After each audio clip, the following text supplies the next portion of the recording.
The report was compiled by a Famine Review Committee in conjunction with the Integrated Food Security Phase Classification, or IPC, an internationally recognized tool in the fight against global hunger.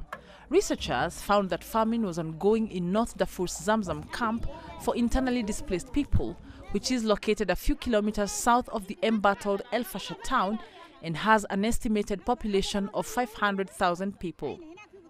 Famine classification is complicated, but the report says it occurs when at least 20% of a population suffers extreme food shortages, with 30% of children acutely malnourished and 2 out of every 10,000 dying due to starvation or malnutrition.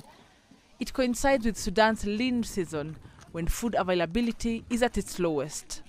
It is critical that we get cash to families to buy food during the lean season, that we continue to scale up our presence in areas where hunger is most acute, and that we move supplies before the rainy seasons makes aid deliveries even more difficult. We would like to make sure that we do not find ourselves in a dire situation. We already, of course, we have a looming famine, and we need to make sure that we can address the needs of a significant number of the population. The conflict between the army and a former paramilitary ally known as the Rapid Support Forces, or RSF, has created the world's biggest internal displacement crisis and left half the population in urgent need of humanitarian aid.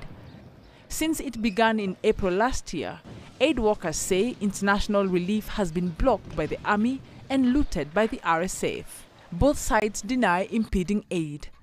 Experts fear that even when the traditional harvesting season comes in October, crops will be scarce because the war has prevented farmers from planting.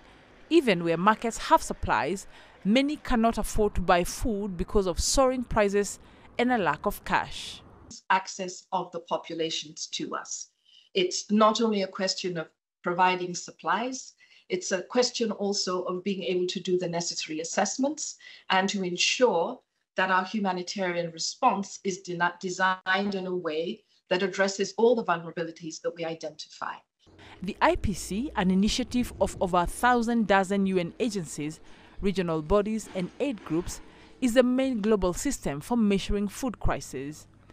It's the third time a famine determination has been made since the 20-year-old IPC was established. Sudan's government, aligned with the army, has however signaled its opposition to any famine declaration. Wanjamungai, CGTN.